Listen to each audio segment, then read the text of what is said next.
Hello.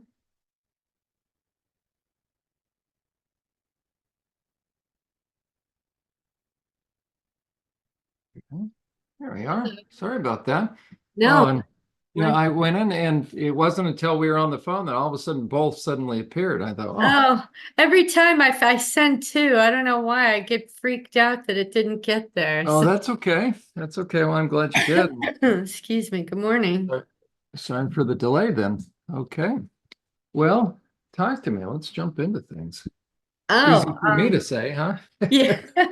No, the 30th yesterday, I worked on my map because the day before I got a bunch of more memories. I didn't get sleep that night. Unbelievable. I tell you what, I'm still processing what you shared about the Queen and Oh yeah, yeah. Let me show you. Let me. unbelievable. How I do mean, you? everything I'd ever heard of, here in your, Here, I'll show you. I Huh? pulled up that image. Uh, let's see. Right there. That's the crown. Really? Yep, Oh, look at that. Look, she's just evil. I know. And there, yeah, when this was the one when I first saw it, I was like, oh my God, that's it. And then I scrolled down, there's another one. See, and And that's interesting because that would not be the kind of crown I would think. me neither. That's why I didn't imagine it was her. I thought it was like a lesser royalty because it was a smaller crown. But this is the tour she took in 73. Oh, Yeah. And so here she went and did something with the RCMP. I think that's the person in charge of the RCMP at the time. But when I got down here, because I was going slow, checking out all the pictures, I went, oh my God, I think I got to right there. And I saw the ground. I was like, holy crap. really? And I saw it again.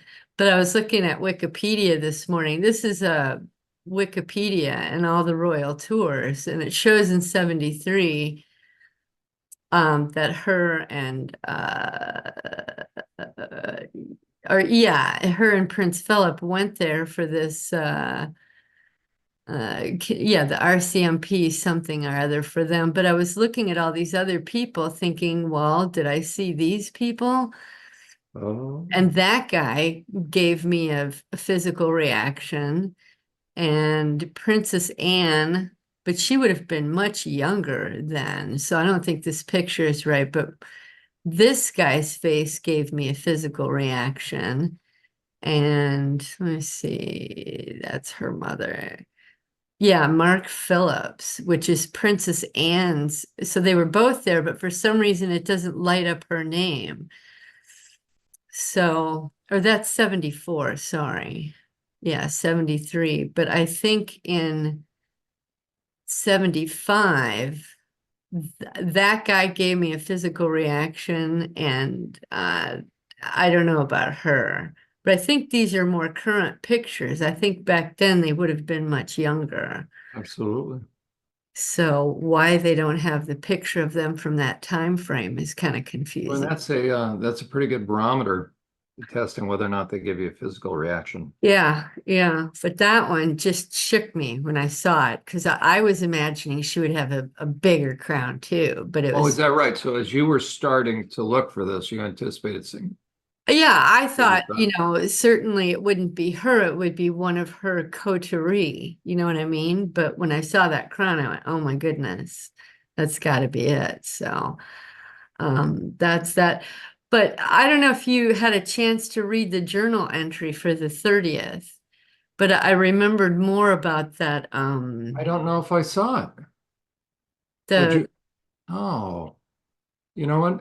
I'll make sure I confirm when I receive them again.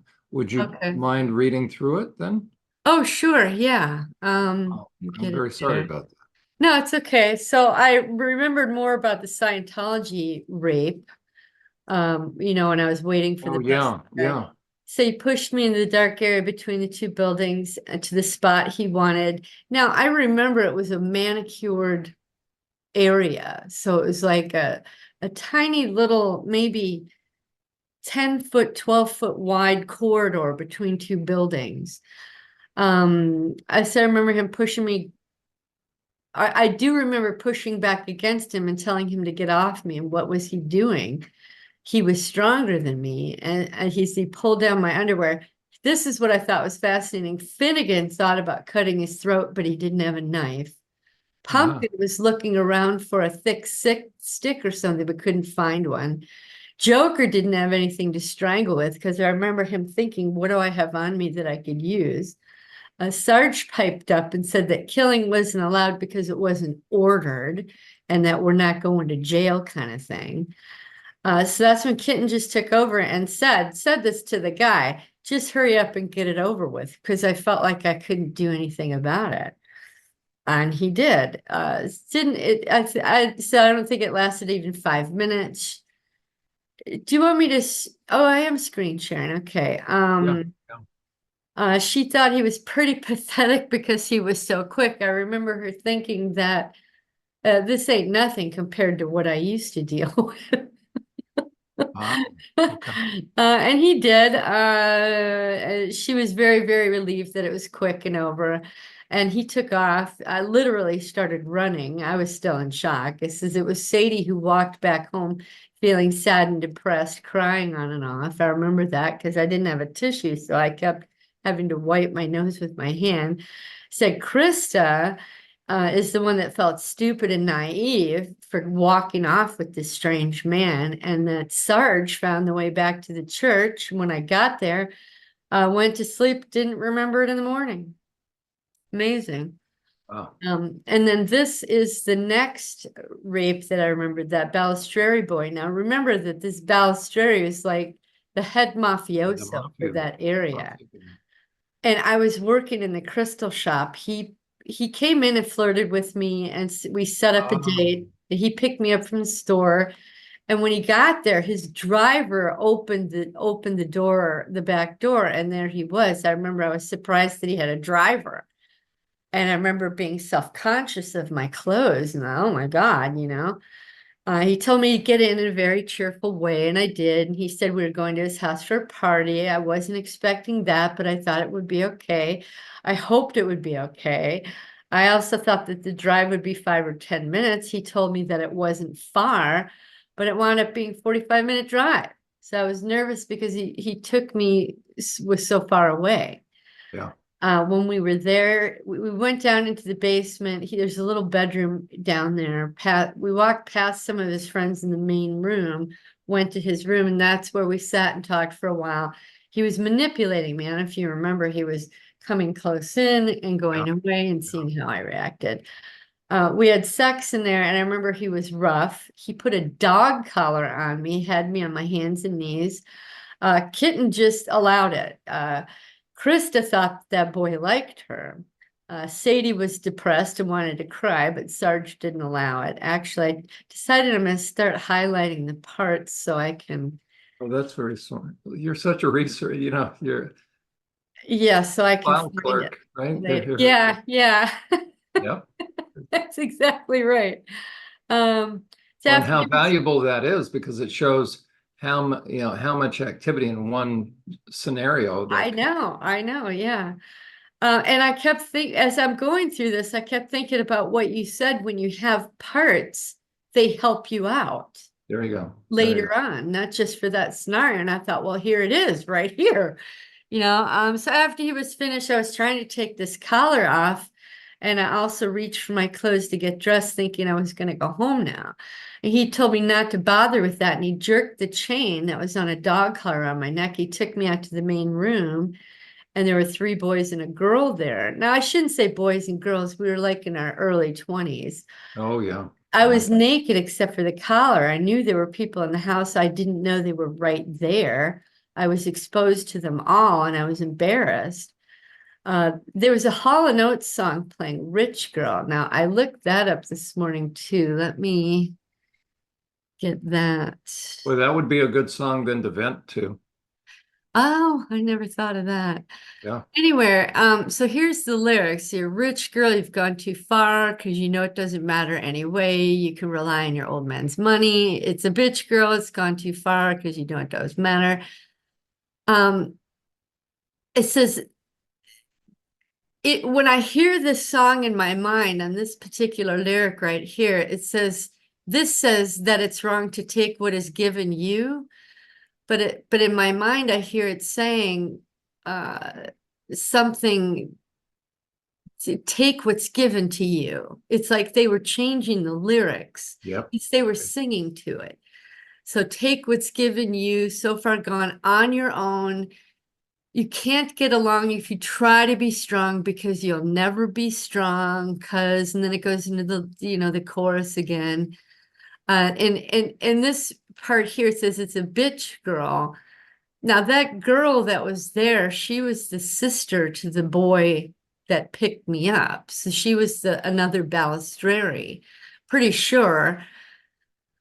Maybe a cousin. I think he had a sister when I looked it up in Wikipedia, but she was saying that she's the rich girl and I'm the bitch girl, but Oh. she's also the bitch girl. So I'm a bitch. But anyway, so there's the And lyrics. how did this song ever get famous? You know, now isn't it something? I know, I How know. many times we don't focus on lyrics? I know. Ever since Alan taught me that like 15 years ago, Yeah. I don't, What is it I've, about this song that there's I nothing know, good I about know. these lyrics? Yeah.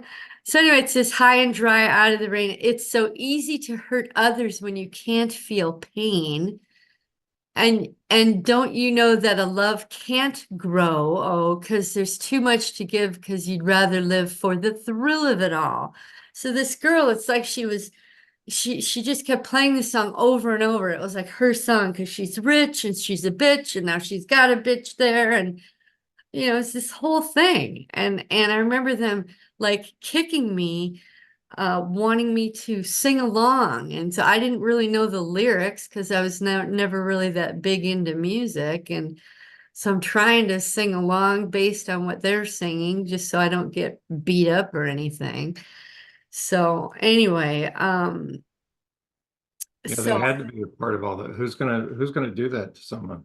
yeah, They're yeah. gonna, yeah, how's that even gonna enter somebody's mind? I know, but it's Do like that this to a rich girl. It person. was like her favorite song. I was like, whoa. So he said to the people there, remember to have your robe and mask on when you're fucking her and take it off when you're not. That's how she is trained. Oh, Yeah, yeah. so organized crime was involved in this whole thing too.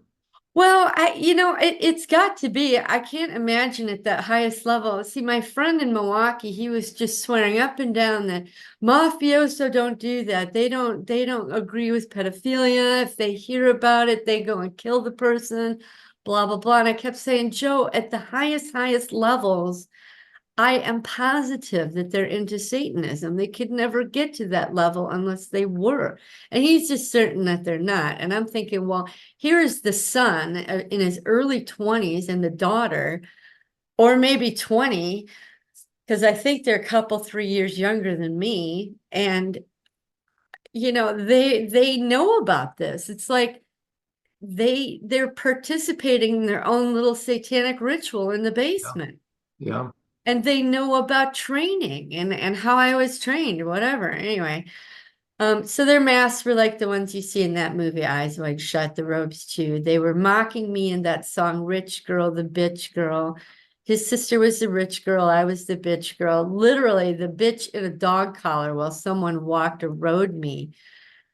What they did was they'd put me on the floor and have me crawl around like a dog, and one of the boys stood over me and kind of walked along like he was riding a dog. Anyway, I said dog was born right there. I was humiliated, completely, totally humiliated, degraded, belittled, and treated like an animal. They were just having a grand old time.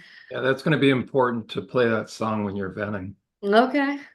So I was led to a table and pushed over my elbows. One of the other boys started raping me from behind, the other in the mouth. The girl, his sister, was whipping my ass with the What did you call that whip that's for like sex play Oh with yeah, that's like that has a cat of nine tails or a yeah, it's that multi-strap short whip thing. Anyway, at the same time she was pulling the collar, pulled my neck back so that my mouth would be open and I was, mildly being choked. So they were laughing, singing, drinking, and smoking. All of them had a turn, raping me two at a time. When it was the girl's turn, she used fingers and also a dildo from behind, and she was very rough. I still had the collar on. I was being choked. They would jerk me around from the table to the couch or wherever they wanted me. One boy, oh, I tell you, had me crawling on the floor, rode me like a horse. Sadie wanted to burst out crying, but Kitten wouldn't allow it. Our Mhm. Kitten and Sarge kept her in line because they knew you're not getting out of this till they're done. If you try to fight back, you might just die. They gave me that vibe. So Sadie got ignored as usual. After about an hour and a half, they're all good and drunk and they were finished with me. Remembered the drive home. I was introverted, very quiet and distant. I was looking out the window. He was quiet as for a while as well. It was a 45-minute drive. He asked me if I would be coming back again, and Trip piped up. I remember he was pissed. He said, "So that you could surprise gang rape me again? No way, you tricked me. I won't ever be back again." And he smirked and he said, You know you were made for this." Trip said, "No, I was not." So I thought that was kind of cool. Well, what a I ugh. know. I know all the parts were there. Anyway, so that's when he quickly reached around, put his hand around my throat. He squeezed hard enough and long enough for me to be gasping for air. I had my hands on his wrist. I couldn't pull it off. Wolf kept me calm. I just looked him in the eye and I was calm. And I lowered my hands and I just let him. I thought, Sadie thought, fuck it, kill me. I was like, I was daring her. Trip was daring him. He told me to keep my mouth shut, never mention where I was or who I was with. Then he let me go. I said, don't worry, your secret is safe. I said, I don't even know where I am. That's right. Don't. Oops. Boy, it'd be good for you to be able to drop a little email to him. Yeah, your secret is safe. Anyway, he said, remember who my father is and what he can do to you and your family. You better keep your mouth shut. So he and his driver left me on the street as I was getting out of the car and turned to put my feet out. You know how you put one foot out first? Well, Yeah. he took his other foot and kicked me out, pushed me out with his foot. And the knee that was still in the car got twisted, but I wound up on my hands and feet on the sidewalk. They drove away. I had to walk a block or so to get to my car. So they didn't even take me to the place they picked me up. Since my knee was injured and I was limping, it was the middle of the night in downtown Milwaukee. I was alone, scared, hyper vigilant, and moving quickly to get to my car. Once I got in my car, Sadie broke down crying. Sarge got us together and drove home. I was driving down the street and I was so shaken up that I sideswiped a parked car. I felt bad, but I felt like what I had been through was much more important and I had to get home because I was thinking I should stop and leave a note or Oh something, gosh, no, right? Says to this day, I still feel bad about I sideswiping think that it's car. okay. Yeah, Ian, yeah. I think you can give yourself permission to let I that. know, right? But from time to time, it'll go through my mind that, oh Yeah. man, I sideswiped that car. I Well, was if you want, you can irresponsible. write an unsent letter saying, "I'm sorry, so I sideswiped your car after being gang raped for, hours. Yeah, Would yeah, you forgive me?" right. So anyway, so woke up the next morning, didn't remember it, but I remember sideswiping the car. Plus, my butt was sore for days. I didn't understand why. Uh, Siggy told me to just shake it off and forget about it because I smoked at that time. The next day, mom asked me why I was limping, and I told her that I twisted my knee. And that's also why I was sitting down very gingerly. I didn't tell her it was because my butt was sore from being whipped and my knee injured from being kicked out of a car. After that, whenever that rich woman came into the store, I would go into the back because she scared me and I knew who she was. The boy never came back again. Now, it occurred to me this morning that I think she kept coming back into the store to see if she could Oh, yeah. trigger me. And, Yeah. you know, I think that's how I was. I think she did that the first time around or something when she figured out when I was introduced and she heard my last name. Yeah. I think she did something and I must have responded. And that's why she went and told her son to come get me. Wow. Yeah. But I was still scared about being abducted because she knew I was there. Yeah. Yeah. I latched onto a boy named Michael, another guy there. I thought I was in love with him and went to Louisiana to go on vacation with him. Looking back, I realized that's why I latched onto him. I was trying to find a way out of that environment. Oh, gosh. So Yeah. I was, I'll go with you to Louisiana for a couple of weeks and I'll come back. Well, really, I was getting away from the Balistraries. Turns out my car broke down once we were there. We had no money. I couldn't get back home. I called home for help, but no one had any money to help me. Since we were so broke, we had to sell our blood to make money to buy Oh, food. gosh. Yeah, did that 2 or 3 times. Since there was no heat in the house in winter, so I'd sit in the tub for hours to stay warm. Louisa was born then, so here's another part. So I was constantly nervous and afraid because we were so broke, never had money for food. Just, it was a bad situation. Turns out Michael liked to work in strip clubs, except it was stripping for men, so he would go to gay bars. He Well, came home at and least you were safe with the guy. right, right. Yeah, Yeah. Oh, yeah, gosh. yeah. I'm thinking this is a step up, even though I know it's not, I mean, but it was. See, he came home and told me he wanted to make extra money by going to some of those men's homes after work.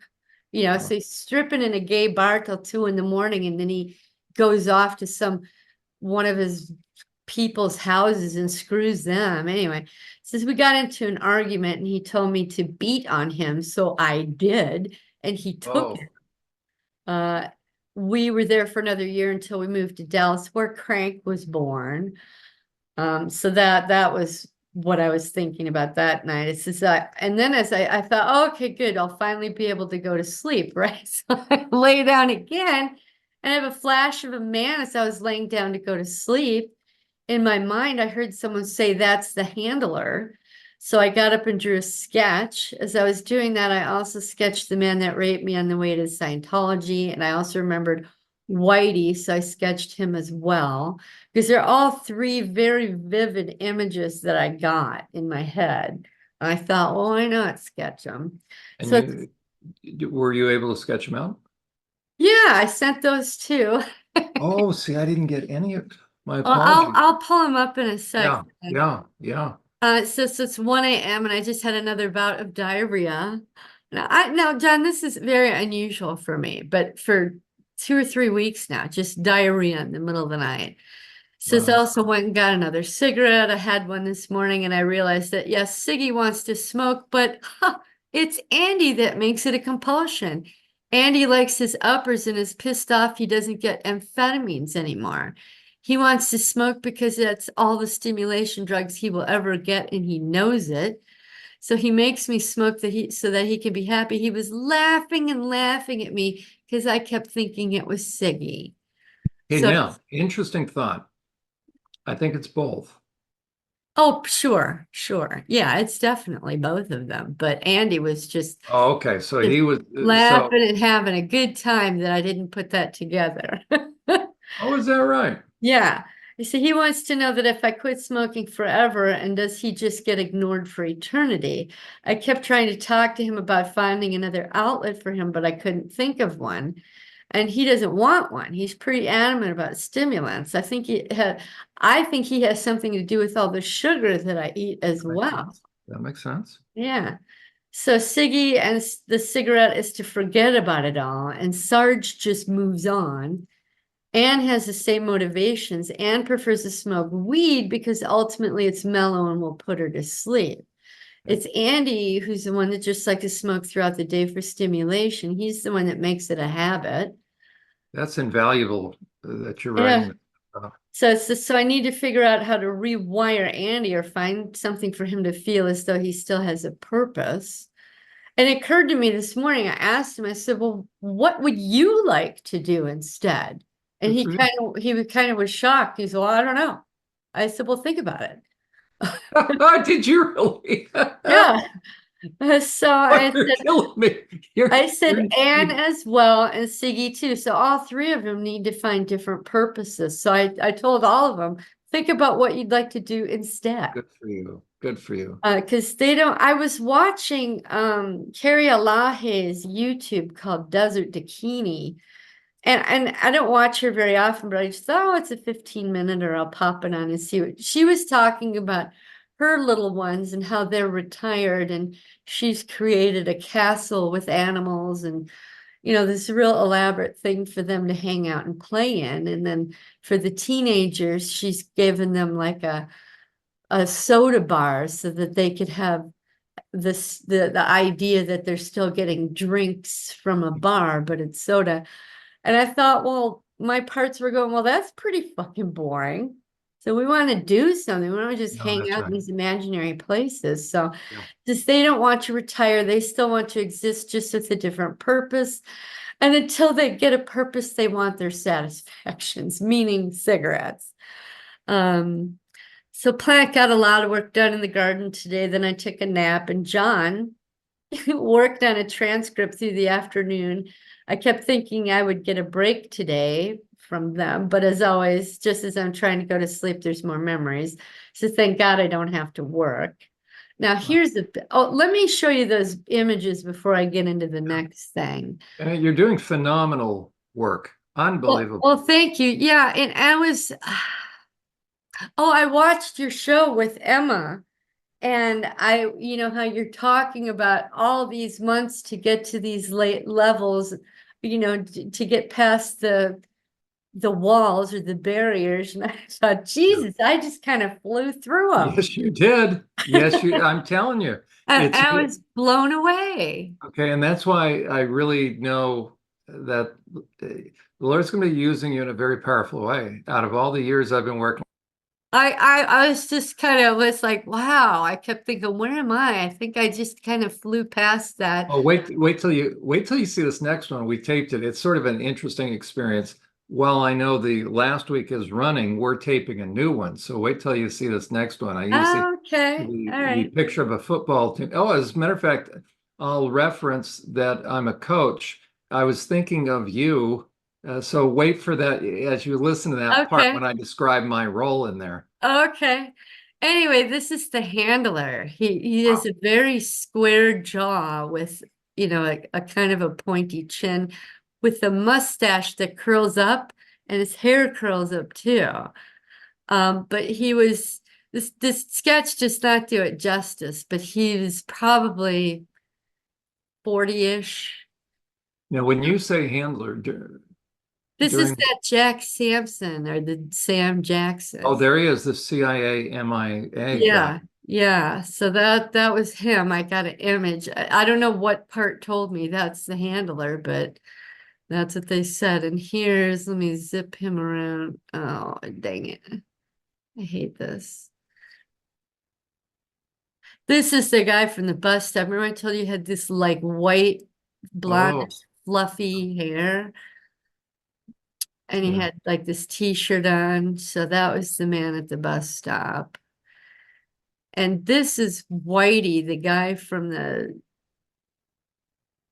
Three Lakes, Wisconsin, when I was like between Okay. 6 and 8. He's albino. And he had a hair like if you put a bowl over his head. But this is white. Everything is white here, except for his clothing. But he had eyes that were, when the image came, it was like right here. Yeah. Not 5 feet away like the other two, but right there. And his eyes were literally like three different colors. They were white and pink and red. And right Yeah. then I Yeah. looked up online about albinos, and their eyes do change over time through those colors, the whites and the pinks and the reds. And when I read that, I was like, oh my God. So, I mean, how many people ever in your life ever encounter an albino? Yeah. And I did. And I watched this, I watched this interview of a woman talking about bloodlines and how, you know, these Satanists have come down through time. But she was talking about way, way, way back, thousands and thousands of years ago, the Aryan race. She said they were almost albino. And I thought, well, it makes sense then this guy was into Satanism because he's got that bloodline or whatever. Yep.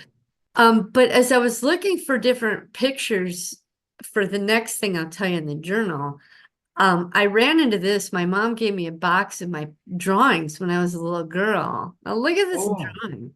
Isn't this just weird drawing? I so don't even know what it is. so you drew this? When I was a little girl, like kindergarten or first grade or something. So See you that? think that's the top? I don't know.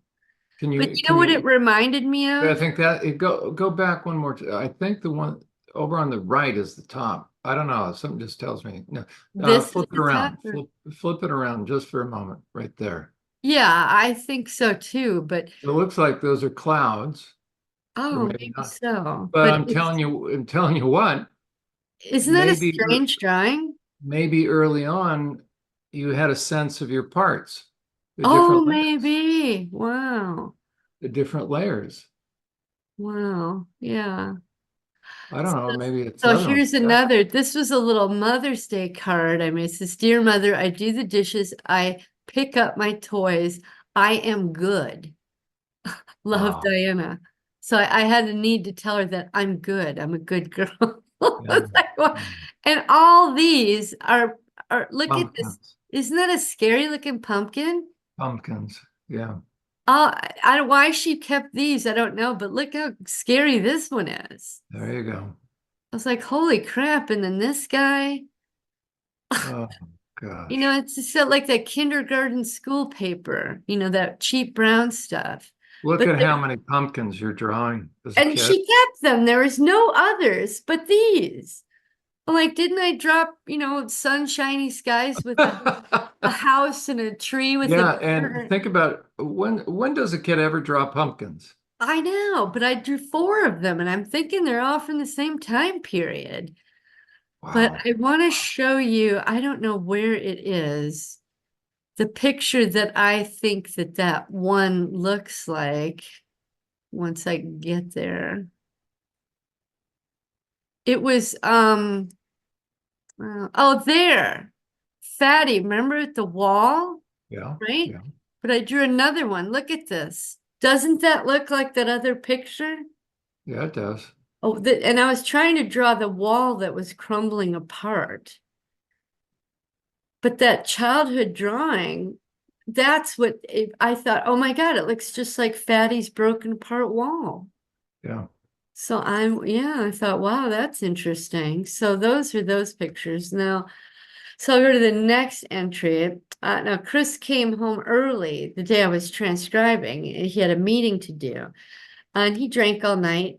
And here's something I'm finding interesting is we're not arguing anymore. He's Oh, drinking all night, but we're not arguing anymore. And I think it has to do with I'm not anxious about it anymore. I'm just kind of like, do what you're gonna do. It's like my parts just, I think my anxiety he would pick up on, and then he would get crabby or nasty, and I would push back, but it's not happening anymore.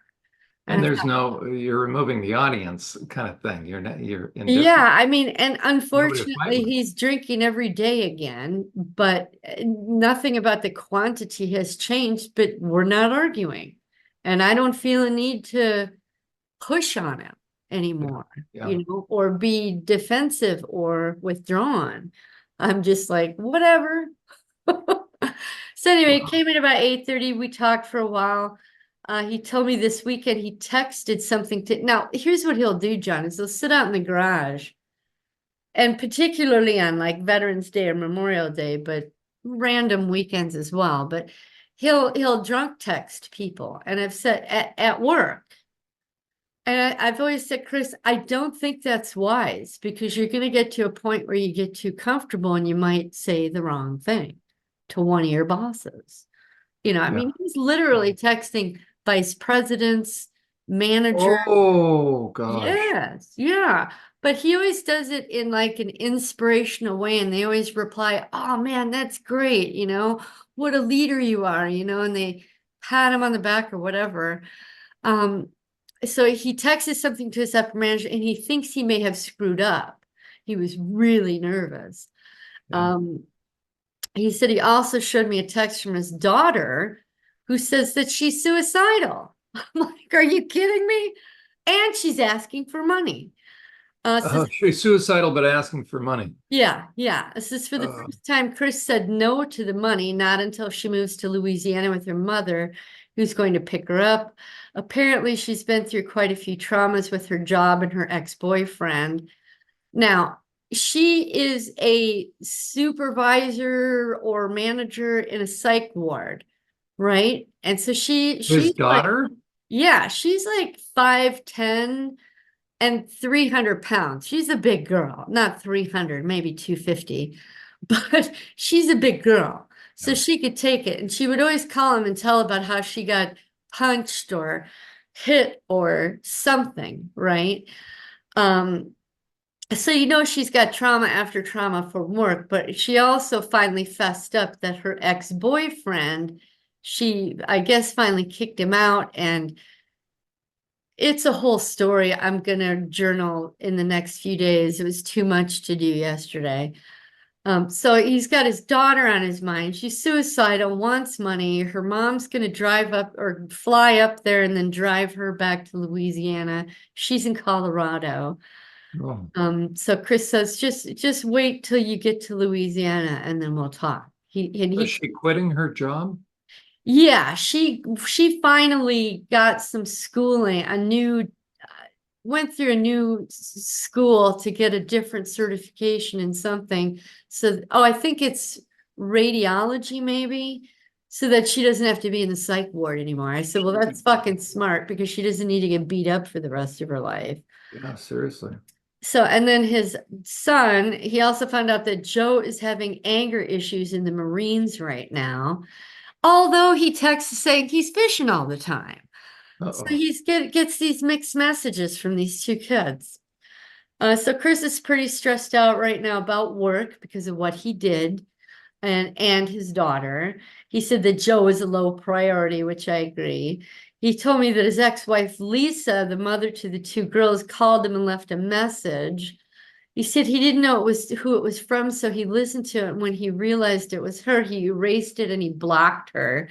He said she has no reason at all to call him ever, and I was glad to hear that.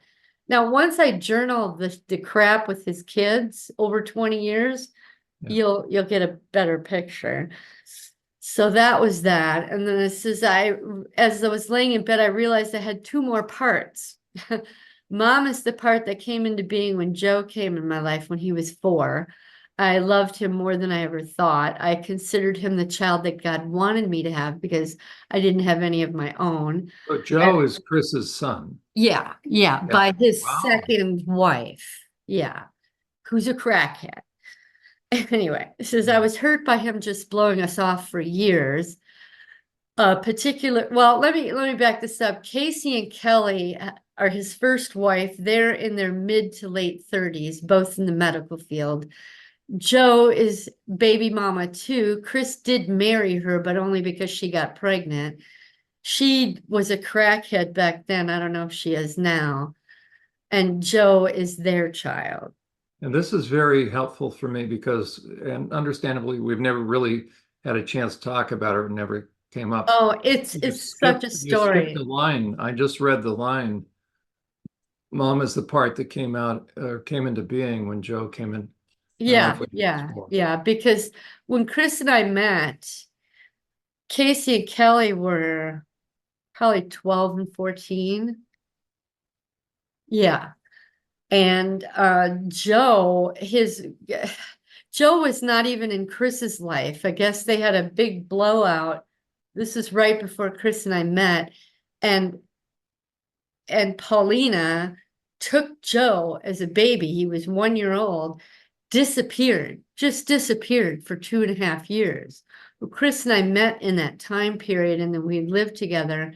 And the first year that we were together, Paulina came back into town through the court system. The court contacted Chris and said, well, she's back in town. You need to pay up and blah, blah, blah. So he went to court, got visitation, had a DNA test done, the whole thing. So Joe is 4 years old by now. Wow. Yeah. So I spent 12 years being his stepmom. Anyway, I'll See, journal that now. that's isn't that interesting? We just hadn't talked about that. That's here you said that you never had kids. Yeah, I understand what you're meaning now, but you did have a kid. You were a I stepmom. know, I This know. is significant. This is massive. Oh, well, okay. Well, I think so too. But I was Yeah, hurt by him just blowing us off for years. He yeah. is 20, he'll be 21 in August. This particularly the part about him coming back from the Marines and blowing us off. This is just this past Thanksgiving, Christmas, Wow. and all of January. Now, he joined in September. He came here the weekend before he left. We hadn't seen him for 3 years. He came here, spent the weekend. It was when it was a particularly bad rainstorm all weekend. Chris had plans to go fishing with him because that's what they both love. And they were both stuck inside. Chris was on the phone with work because there's all sorts of. Oh, And so Joe goes off to the Marines and he starts writing Chris letters like literally twice a week. Every week he was in basic training. And I wrote him about 4 or 5 letters myself, just short, sweet little inspirationals. I know you can do it, blah, blah, blah. And your dad's so proud and blah, blah, blah. He never wrote me back, wow. but he did write Chris back. So he's hanging on and like grasping onto Chris, I think, because he was so scared to be out on his own alone for the first time in the military. And Chris is pumping him up. You got this, you got this. And so Chris is saying, well, let us know when you're going to graduate. We want to come down there. It was in San Diego. This is a 2-hour drive. Okay, great. Well, we don't hear anything. And all of a sudden, one night, it's a Saturday night, we get a call at 10 o'clock at night from Joe's mother. Her name's Paulina, to say, well, just want to let you know we're in San Diego and the graduation's tomorrow at 6 a.m. And we're like, what? Whoa. It's the next morning. Joe didn't let us know, even though Chris asked him like 6 times. Yeah. Paulina lets us know the night before. And so I'm Yeah. thinking, well, Chris, let's just hop in the car, go down there. We'll take a nap. And then, because the graduation's at 6 a.m. Who graduates at 6 a.m.? But apparently they did. His mom's she says, if you really wanted to know, you would have gone online and looked it up like I had Oh to. my gosh. Joe didn't tell me either. I had to find out, blah, blah, blah.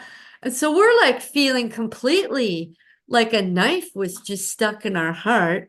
Yeah. And Yeah. Chris was like, no, we're not going down there last minute. We're not doing that. No, screw it. Good. We'll go to the next one.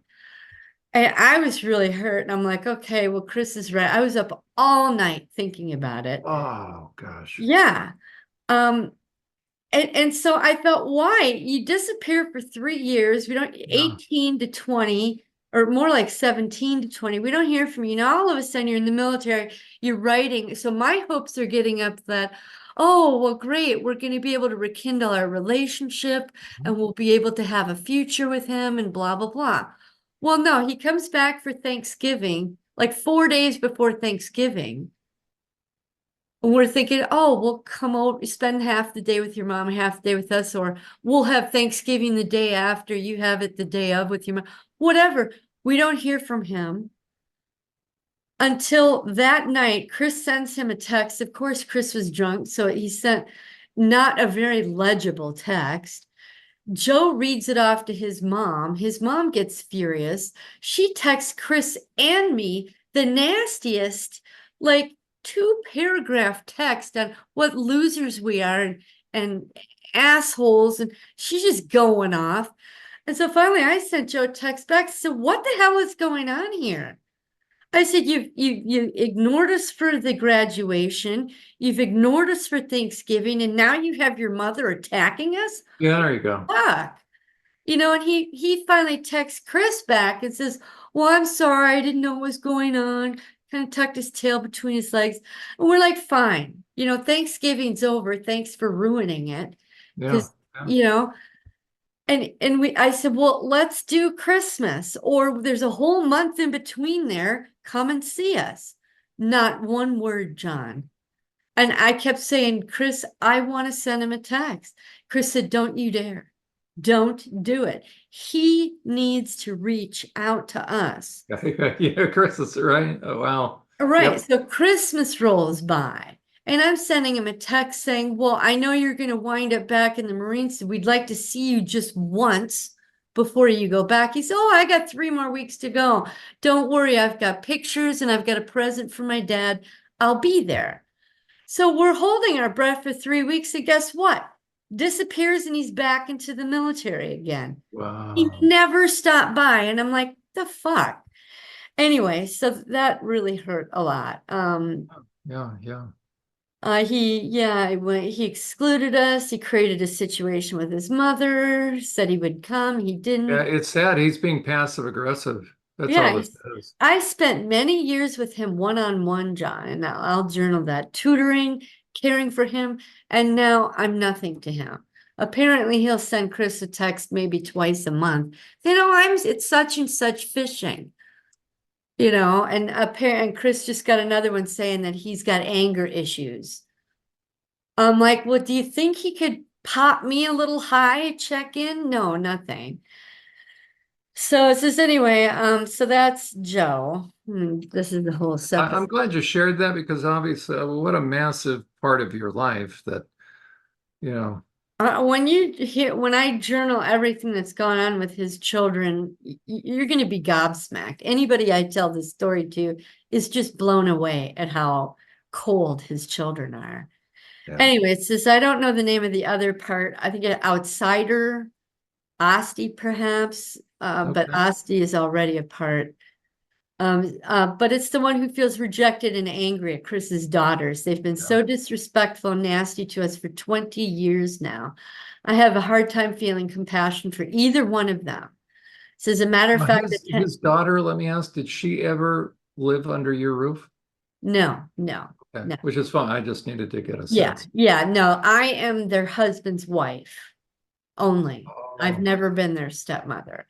so she was how old when you and Chris got together? 12 and 14, he has 2. But she would come and visit, A few times. Yeah. So but like two still, or three times. she No, never no, connected. very cold. Yeah. Wow.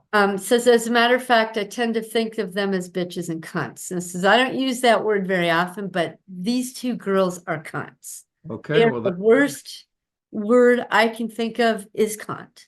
And I Yeah. don't think about that ever. Yeah. I said, Yeah. but I do try to temper it when he talks about his daughters because I can't tolerate that how nasty and they just treat him so badly. I don't Wow. even care how they treat me. I disconnected any hope like 10 years ago, but Yeah. Yeah. anyway. It says Kelly has asked for money nonstop for the past 20 years. She's the younger one. It says Chris never hesitated. We always sent money. We spent tens of Oh. thousands of dollars to her.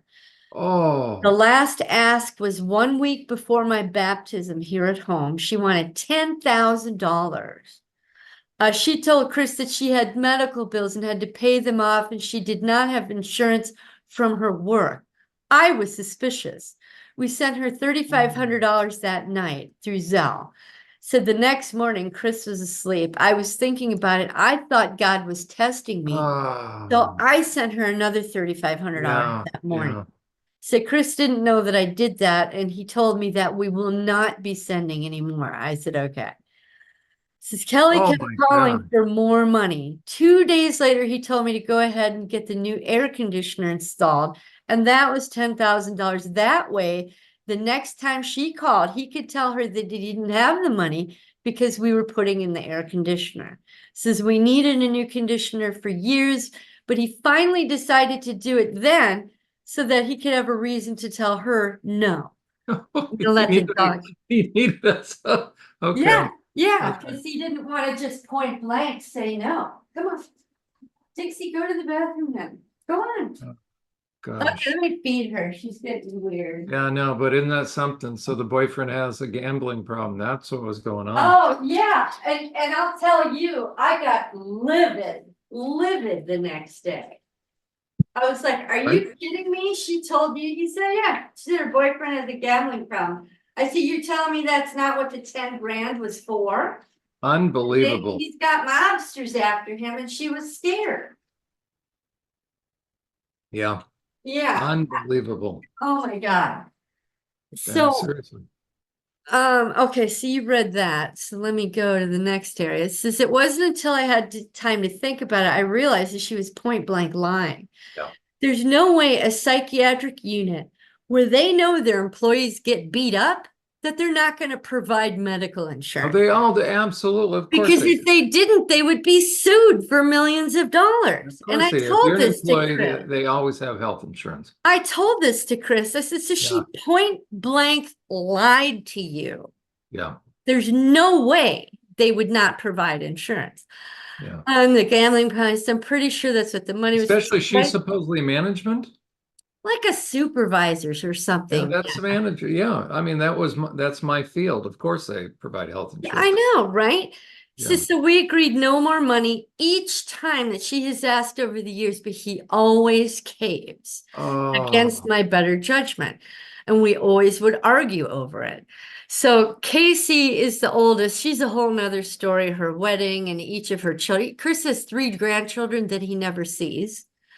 And how she treats Chris is disgusting. I'm the outsider. Asti is my friend. Let me highlight that. And this is what I'm going to journal about next are these 2 parts is yeah. basically mom and the outsider. And there might even be a part for each daughter, but for Yeah. now it's just they're Right. together. So then I remembered, Well, you oh guys have yeah, been through so much. This really adds a oh, whole you lot, have no right? idea, There's John. probably this is like the other 80% of your life that we just hadn't had a chance to talk about. So all of a sudden my eyes are open to, oh You have gosh, no idea. Yeah, they when you are say just 20 years, I was just, I don't know why, but well, maybe because the because, childhood stuff is just so right? big. But Yeah. I've just always pictured you and Chris by yourself for 20 years. Oh my gosh. No, No, no, there's I've got a little bit of context now. Okay. so then, oh, you remember our last session? I remember hitting the record button. I think I hit it twice. It didn't record. I Oh, think I and I turned don't it think you on hit, and off. do you want to I, hit the record? I did before we started because I Oh, didn't that's want to have a problem this time. Oh, so it didn't record last time. Okay. No, but that's okay. So, Okay. but I remembered that we talked about when I had my tooth pulled. So I thought, well, I better record this. I Oh, good for remember you. Good. Brave Girl had her tooth pulled with no painkiller. I wasn't having any problems with it, but it was a routine dental visit, and the dentist talked mom into pulling it out. Said it was necessary. Mom didn't have the money for it, and the dentist convinced her that teeth are pulled all the time without anesthetic. I'd be just fine. And I remember being in the chair, taking the pain, and him calling me a brave girl. And Okay, and hold on. Okay, let's back up just for a second. This one just hit me. Oh my gosh. I mean, it hit me last time we were talking about it, but now here's the question of this. because apparently the anesthetic was the bulk of the cost. Okay, but hold on. This is a very interesting thought. Okay, He think was about medical. sadistic. Okay, there. I So, remember him enjoying doing it, John. I which put it in then my would, map. okay. So I'm wondering, was this guy a part of the group? Oh, well, no, Because this was in Red Oak. This was in Red Oak, Iowa. Because what dentist who's working on Whatever. a kid, whether I somebody can know. afford it or not, I know. But I is going to think that do he was that? a sadistic perp in some way. I don't know that he was connected to my dad at all, but he might have been connected to the weirdos in Iowa. But I remember sitting there, and it's like he was gleeful when he was doing it. He So he enjoyed had it. to, I'm wondering if some, like, how did you find this dentist? That would be interesting I don't know. I because would have to ask my who's gonna, mom, and she. that's a Nazi. I mean, right? So that, Oh yeah, maybe, yeah. But he enjoyed it. He got yeah, pleasure. So I thought, let me just do a quick little entry for that. yeah, yeah. So the next morning, I said I went out Good. to beat on Ted. Andy and Siggy were pissed off that their drugs are going to be taken away. They said that that's all we are. We are drug addicts. We have no other purpose than to be drug addicts. Says I'm whacking this thing. Says, and you don't want us to have any, and they're very pissed off. So I've been talking to them for a couple of days and letting them have cigarettes, and but Sarge is starting to get pissed off now because the trains aren't rolling. We got to have healthy body, healthy mind. Healthy body, strong body, healthy body, strong body. And so, Wow. so there's Okay. this little war that's going on Yeah, right now. yeah. Yeah. Since they don't know what's going to become of them, they've all been suppressed. Here's a little thought, by the way. As you're venting, it may already be happening. Let each of them get angry towards, now this will be right. As they're arguing with each other, you're whacking this. So it'll feel like they're starting out whacking each other. So you've got this internal, Well, they're smackdown not going on. really, they argue with each other, but when I hit Ted, they're not hitting each other. Okay, okay. I was They're going to say, they're hitting the assholes that put them in that scenario. yeah. How'd you know where I was going with that? Yeah, yeah, yeah, yeah. We're already there. Yeah, Yeah. that sounded a little strange where I'm saying they're hitting each other, but it's that Well, argument. but yeah, the Sarge has been kind of quiet for 2 weeks because my knee has been bad, so I haven't been Yeah, yeah, exercising. But now I'm smoking, and she's like, things are piling up. It's going in the wrong direction, and yeah. Okay, so okay, everybody's kind of loud. Anyway.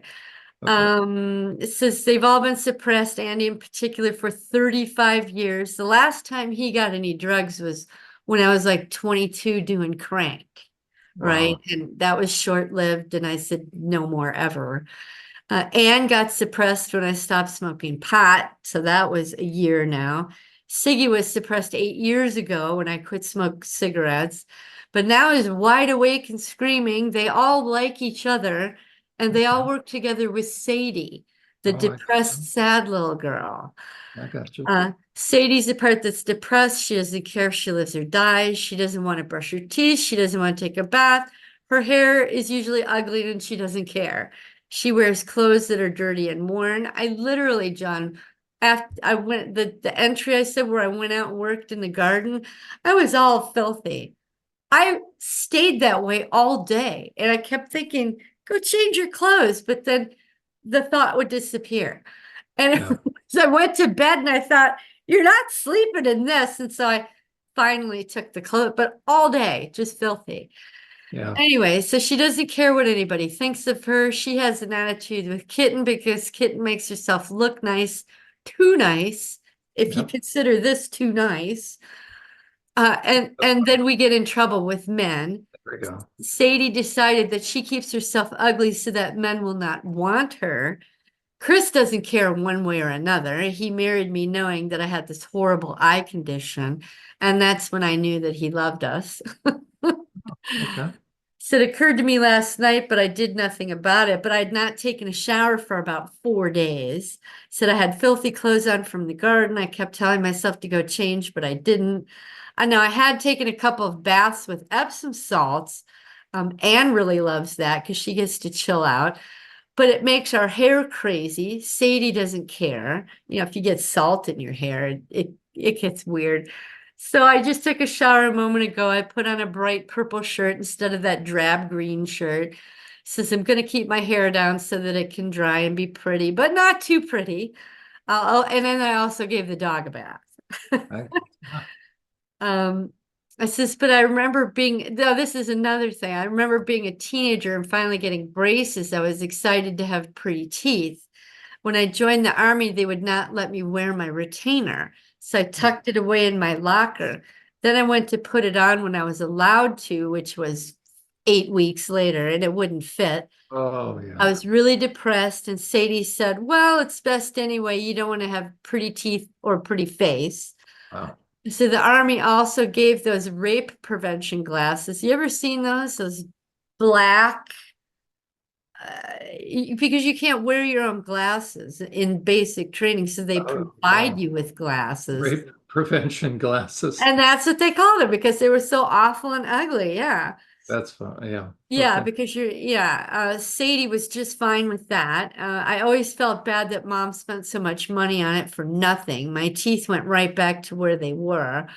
I sometimes think about getting them fixed now, but I figure it's really pointless. So, So that's an interesting one therapeutically, just as far as a something for yourself. You might want to think about doing that. yeah, I don't know. I'm cheap. I don't want to spend the money on it. Okay. Okay. But I'm cheap whatever it with would my be, hair. right? Okay. No, but whatever it would be that you had written in there as that line.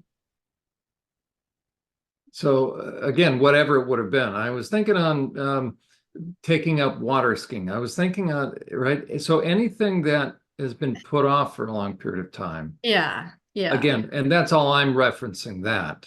Yeah, So, no, the past couple years I thought about getting my teeth done because we paid off our house about 3, 4 I mean, years. I personally have never noticed anything, and I want you to know that. Oh, But so the only thing that they're crooked. mine are right, but Yeah. whatever. So the only reason that caught my eye is in a way it's fill in the blank. Yeah, it would satisfy certain parts of me. That's all. That's all I want you to know about that. That And I whatever. thought about getting my eyes lasered as well, but I looked into it and they don't do people who have blepharitis. I really don't know. Is the red light helping at all? It is. It is very slowly, but I figure it's worth it if a year from now it's healed. So yeah, Okay, it's very it's good. only been like 4, 6 weeks or something. How far away the distance do Oh my people? God, I put it right here, John. Okay, that may be a little too close. Oh, okay. All right. I heard about 6 to 8 inches. Oh, really? Okay, because I've been putting it on my knee as well, about an inch or two away, and it's Yeah, made a difference. no, do about 6 to 8 inches because if Okay. it's too much, it will have counterproductive. Okay, I'll do I'm that glad we then. talked about that. What I Yeah. noticed, I do it on my head as well because apparently it can help with thinning of the hair, which is Oh, true. okay. Um, but because of that, I do it on my face. And then top, I noticed up here, which then would get it from the head down and also on the side, Hmm. started to change a little different color. I was starting to get a little concerned about it. So I've, Okay. All right, I'll move it back then. yeah, Yeah. about 6 to 8 inches. Okay, good. Yeah, it's like laying in the sun, isn't Isn't it? that nice? Yeah, yeah. So Yeah. that's that journal entry. I'll close that out. Oops. Well, I guess yeah, save. Um, so then I took that and put it into here. Oh gosh. Yeah. Yeah, so I thought I'd show you the quick entries. There's Brave. I copied and pasted the story. I said, but I recall the dentist having a certain pleasure doing this. So I'm telling you, yeah, what dentist does this kind of I thing? know. And yeah, I know. I know. So that's that. And then I got to Krista, the girl that worked in the crystal shop and wound up going on the date. And there's dog slash bitch. It's like she has two names. The first name she told me was dog, but for some reason she's like, no, I'm bitch as well. So Yeah, she, that might be good at some point in time to work with her and to get choose a different name. yeah, for sure. I didn't even think of that. Yeah. Yeah, let So her have a different name.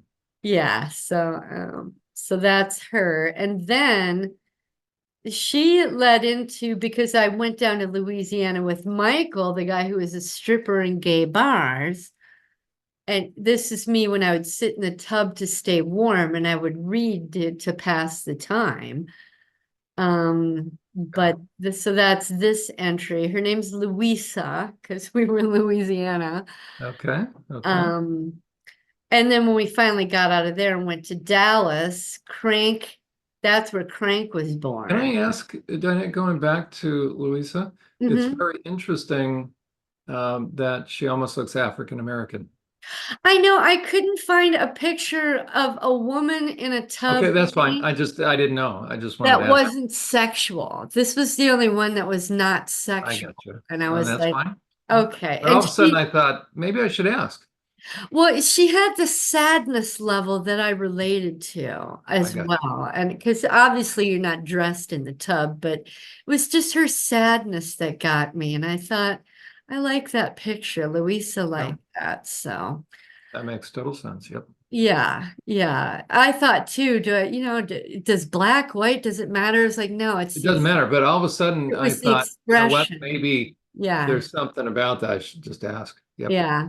So I put the entry of the more information about the rape with the Scientology part Yep. because that's where that goes. Because Kitten really handled it. There wasn't an extra part. And then I got here's mom. I got just this done because I thought it's so much. It's going to be pages, 2 or 3 pages, and so I'm going to work on that today and tomorrow. Wow. Okay. That's why these are blank. Yep. But that's Yep. Joe. When he was, I think, 5, we went to the lake and went fishing. He was so sweet. It's my favorite picture of us. And then Wow. here is with his daughters, the 2 bitches. Yep. This is the only, I think I need to dig out pictures of each one of them, and I think it'll be 2 separate parts. But yeah, so there's 5 parts there that got added, and so I'll add their information next. But Gotcha. it's just so much, John, so I- much. that's what the work you're doing is phenomenal. Oh, thank you. Right. Yeah. And you obviously know why, right? It really does speak to your tenacity, your desire, your intensity to get through all this. Well, yeah. But I mean, why do you want to drag it out forever? And yeah, here's right? another thing too, is it occurred to me early on when I think maybe our first or second session was, you know, it's really not that big of a deal for me right now to relive it because I'm not feeling pain. I mean, I'll have physical stuff go on, but it's the little person had to endure it. And it was so awful and so horrible. What I'm doing right now seems like a joke to them. Do you know what I mean? It's like, yeah, it's like more mentally just grasping it and accepting it and validating it by different things online or by talking to my friend, blah, blah, blah. That's shocking, but it's more of a intellectual challenge more so than emotional or physical. Good for you. Well I put. mean, granted, I've had a couple of sleepless nights and yeah, my knees screwed up and I'm sitting on the john with a little diarrhea. It really is nothing compared to what they went through. There you go. And so why wouldn't you want to do that for them? So that's kind of how I think about it. I don't want to drag this out. And Good for you. frankly, if I have 107 different parts that are co-conscious with me, I'll be a superwoman. How'd you know Right? that? Wait. Okay, wait. I mean, Make sure. Okay, I'm glad we're make a little note of the time for that. I want to, as you go back, if you watch this one again, that's going to have to be a chapter in the book. That's going to have to be a okay. part. That's going to be a video right there for you I mean, because that really, is, think about it. I mean, because I was raped twice. Now think about anybody that's raped once as an adult. They're just so fucked up for decades over there you it. go. There you go. And I was raped twice and just brushed it off because I had these parts that knew how to handle it. That's right. This one took that part of it on. Sarge drove us home. So and so did this. They all they worked together. Yeah. And I'm just blown away at at the synchronicities and the dovetailing, and I thought, wow, if they could all be co-conscious with me, we'll be Superwoman. Okay. As a matter of You fact, know? almost make that the title of one of the videos you're going to do, Oh, because Superwoman. right there, Okay. All right. and right Okay. there, that is one of the hardest concepts to allow to sink in for a I, survivor that has parts right there. I mean, I get the ambivalence, like, at the beginning thinking, well, I don't want to have multiple personality disorder. I don't want to be Sally Field flipping out in 100 directions. And I'm like, well, but no, it's not that. It's DID and it's parts and I think it really hit me when I watched that example of, I forget, not the Anderson guy, but the IFS guy that I watched, and Oh how he yeah, was, Dick Schwartz. yeah, Yeah. how he was just chatting with this other guy, and he'd give him a question and the guy would go in his brain and have a little thing happen, and Yeah. he'd come out with an answer. And I'm like, well, that's pretty simple. And I think my whole life, I mean, I've always had Yep. conversations going on, and I just assumed that that was what everybody did.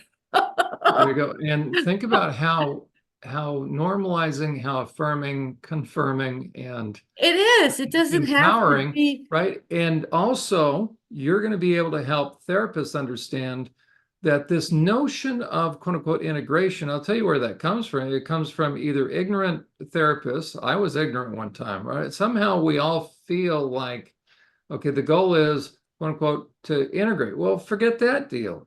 So I look know, at how because you're making them disappear. And I'm there, like, right? well, That's all that's happening. and all So that does is alienate, 99% of your there. brain. I'm So like, so this I want their Okay, information. there you go. So this message that we're talking about right now is going to be a big part of your message to free survivors in their own healing, to be able to embrace that, right? Because a lot of people, there'll be that progression. You may or may not be, you probably came across it one time, which is okay. Although you didn't, it shows how much work you'd been doing. But most people, when they cross that barrier of, okay, there's parts, but subconsciously they're saying, about 3 to 5, I'm okay with accepting that, I right? had the same thing thinking, okay, 10 or 15. Yeah. And then I was like, okay, 30. Okay. I But got when 107. right, It's but when that ridiculous. shift takes place, then there's no, it's not so you're not hung up on numbers. The goal I'm is more focused on, I want to be a whole, complete mind. okay there. Okay, that perfect, right? And to And if somebody who that's hadn't done my the work, mind, then let me embrace it. Yeah. well, that's see, oh, It's, good for you. Okay, yeah. that's such a powerful component that if you can, that'll be a Convey that. whole Yeah. right, a whole part to, pardon the pun, but to be able to focus and speak to that, you're going to help so many survivors. Oh, I'm glad. I never thought of that. So Absolutely. here's the new map. Do you Wow, see look my at little you. Look box at here? you. Okay. So what I did was I took the parts that were on the corners Okay. and moved them to their own page. This is the Jesus page. The gifts from God, hopefully I'll find a few more. I don't know. Yeah. The thinkers, the playful parts, which, I think it's so sad that I only have two playful parts and they're really not active. Well, then that'll be right. Eventually, that'll be, and Well, it'll be Chris and I just agreed that we pulled our bikes out, our mountain bikes out. We're good. going to take them to the shop and get them tuned up.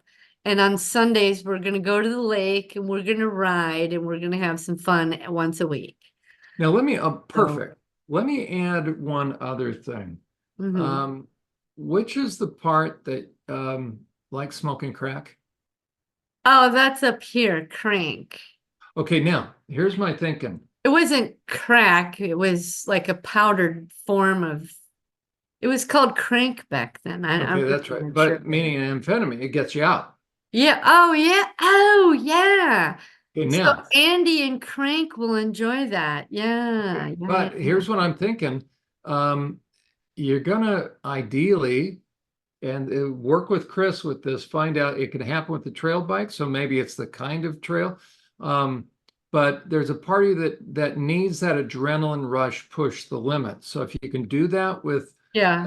but you know you don't want to hurt yourself. So in whatever way, and Yeah, this would we be would. really good for Chris, that adrenaline rush that the two of you, if you can do it safely in whatever way, Well, we with have the gone on mountain trails, so we know where they are. We just stopped, So yeah. does that give you enough of an Oh adrenaline yes, rush? John. Oh yes. Yes. It's imagine flying down, a mountain with a grade like that. And here's the thing too, because I didn't know about the parts back when we did that. Yeah, yeah. I'd have anxiety as I'm flying down this thing, Oh my right? gosh. And I would start to see myself crashing.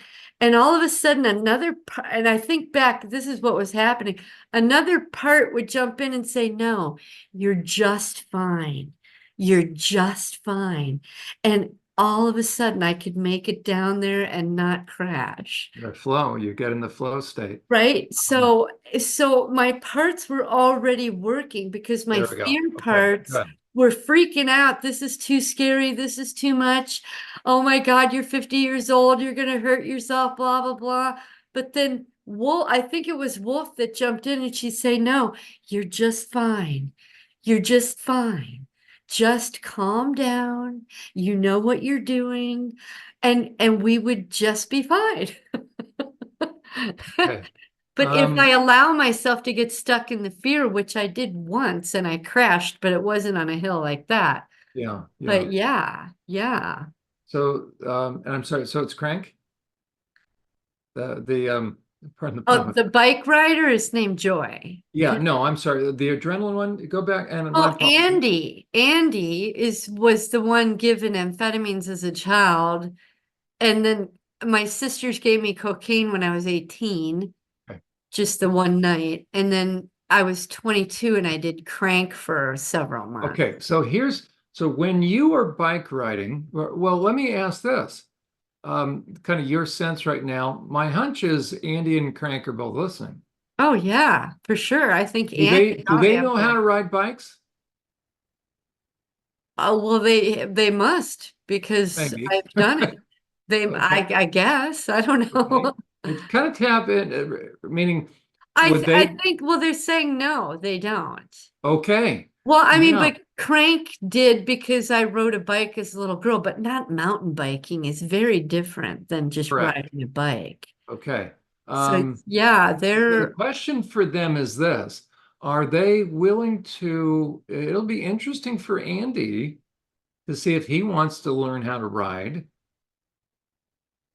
so that he can be fully present and go for it.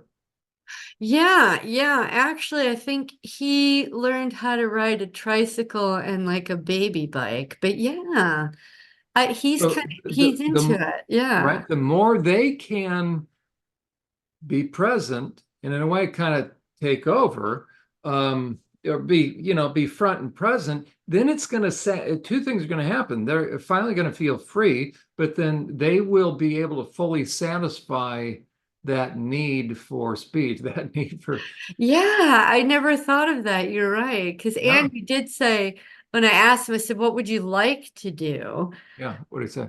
He said he wanted to paint, but he showed me an image of just throwing paint all over Oh yeah, no, everything. painting right later on, And maybe I'm like, afterward. no, I'm not throwing paint all over the place. So, Yeah, right. And so that'll be but I interesting. think that was a joke from him. Okay. I don't think he was But serious. But when you yeah, get I in, think he would really like that. yeah, so the goal will be then when you're getting on the bike, you guys get them ready, you're going out, for you to have them come front and center, have them come out and experience. If Andy hasn't really ridden the bike in a while, he'll Yeah. quickly get that feel to it. So Oh, they're going to be yeah. the ones to really, Enjoy that. there Yeah. we go, and to be Yeah, front and center. he's already looking forward to it, actually. Okay, Wow, there we what go. a great idea. I would Yeah, never there we go. thought. There we go.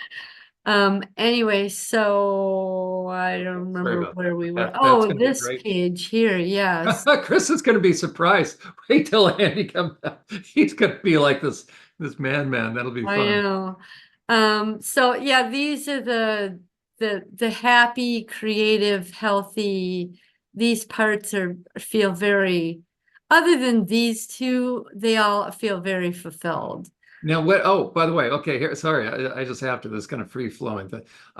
So it's not contradictory because Joy's probably freaking out right about now. Like, whoa, She what are doesn't you? want them to take over, yeah, but Now, we'll take but it's not turns. contradictory. So what they can do is this: on the intense parts, Andy gets to be right. He gets to take the handlebars. But Right, then when it Wolf will mellows keep us out, calm, yeah. then Joy gets to take the. Yeah, yeah, There we go. yeah, There for we go. sure. Okay, good. That's great. Okay, so we integrate them. Yeah. So yeah, I just moved these guys over so I'd have more room on this page. But Michael seems to be like Jesus has this page Yeah, yeah, and Lance has yep, this page. yep. Michael has this page. I wish I could make him bigger, but he just didn't fit. So yeah, I just made things bigger in case I had to add more parts, which I did. There's the girls. Interesting thought, Diana, also is taking us maybe this just came to my mind. Take a screenshot of this and then put it on an endless whiteboard. I've never heard of that. There's a couple different apps. I'm using it for the one that I'm developing with Emma as far as uh, uh, um, Operation Paperclip. And as a matter of fact, Okay. do you want to Endless whiteboard. I'll look it up. do you want to share the screen for just a second? I'll show you what that looks like. It's such a beautiful thing. What do you mean the internet? Or Because I am sharing right now, screen. um, somehow, well, when you're out of this, or you can go into share screen, meaning then I could share my screen with you right now. Oh, sure. Oh, stop share. Oh, Okay. stop share. And then Okay. you share. Okay. Oh, okay, right there. So let me do this. I'll just because I'm gonna where's it? Where's it? Oh, it's called Freeform. Oh, okay. In Free. fact, okay, let me do this here. Okay, so you see my desktop right down here. Yeah. The app is called Freeform. Okay.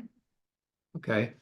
And you can it's different, you call it whatever you want, but you can do endless amount of boards. So here's the one that I'm working on. You double click on it, it saves it in real time. And what's Wow. amazing is this, you just keep moving it. Oh, wow. Yeah, you can't do that with the Right? And PowerPoint. as a matter of fact, can I increase and decrease? Oh, let me do it the old fashioned way. Okay, Oh, let me, the control. Yeah. Oh, wow. Look at okay. that. So, but it just keeps going. That's So, great. Okay, so free form. All yeah, so right. instead of reinventing or having to redo all that unless you want to, and this one's really nice because you can embed different things. In terms of, so this is the one that I'm eventually going to do on Emma's program. It's going to start over here, OSS, CIA, MK Ultra, Yeah. Operation Mockingbird, and so with some of these, you can embed videos, you can embed Oh, titles, wow. links. So with you and your research, or you, right? So here's Oh, the. yeah, for But sure. what's nice is you can go forever in any direction. And That's then I was great. just Free thinking for almost depth, right? As you just said, so there would be Michael. You double click on Michael, it would bring up then you could either do another all board and link it. So anyways, I'll get out. But it's been really neat because it just keeps, it's endless.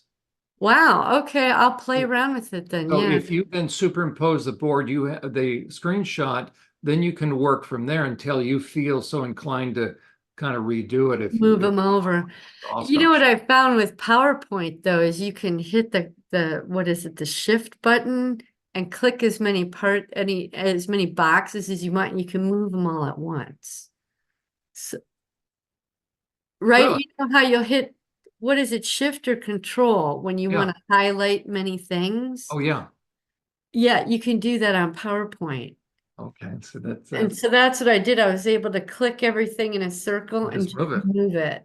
Okay. Even though I wound up rearranging it That's anyway. beautiful. There So, you go.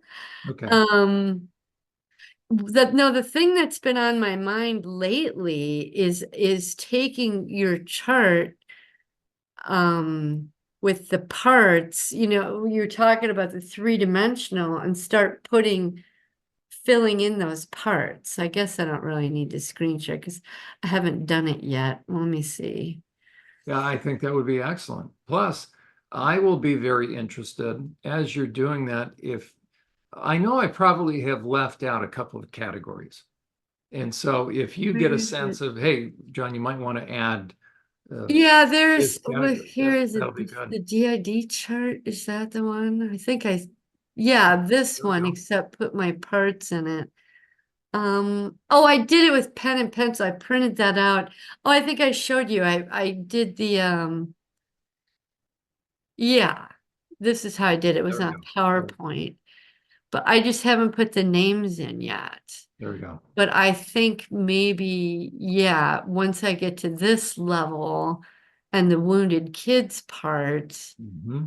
that I think I'm going to have a hell of a lot more down in here. Yeah. So if you come up with additional categories, let me know. For sure, yeah. I'm chomping at the bit for you to do the Yeah, training. it's coming up. It's probably going to be in about 3 or 4 episodes because the way I'm Okay. laying it out, I'm really developing now those different stages. Wait till you see this next one. It's really getting good. Yeah. Um, and so I kind of anticipate maybe in about 3 or 4 weeks from now, then we jump into that. Okay. All Yeah. right. Yeah. So that's kind of where my brain's been at is wanting to do that because I'm like, well, who is the dutiful one? Who is the that one and the that one? And as I mean, I know how I have them categorized as the liars, the uppers, the downers, the whatever, but I'm like, well, Sarge seems to fill a lot of different categories, a So lot.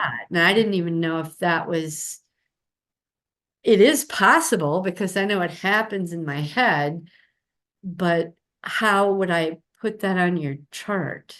and that's why I give yourself permission to kind of Play um, with it. because Okay. what I could see also is this. Therefore, there's a blending of Mm-hmm. some of the parts. Um, they have to be in control because they are dutiful. Yeah, and plus too, I'm thinking, okay, like Kitten, she's a wounded child, so she's on that lower layer. But she's also up on like the second layer as the sexual whatever. So that I guess that's correct, right? So I'm like, Which is interesting because how would you show that, I guess, with color? that's an excellent point. Because in a way, then she was a backup. I mean, they were harming a part, and then Yeah. Kitten had come along. So Kitten is both protective, but then she found a way to compartmentalize or to first of all Yeah, absorb the just trauma. handle it. And I was like, wow, how Yeah. Um, and then this will be something for you guys to think through. The question is this. I do know this. For the healing to take place, each part by degree has to experience being able to expand their emotional repertoire, as it were, right? Or Mhm, that mhm. tolerance. So Yeah. those that are only familiar with anger, what's kind of fun is their concept is as others are willing to, well, I'll just use this term, as others are willing to pick up the slack and not just duck out at the first sign of tension, Hmm. it allows, let's say with Michael, allows him to finally start to, it's like Chris, if he's always on point, he doesn't know Always. how to ever relax.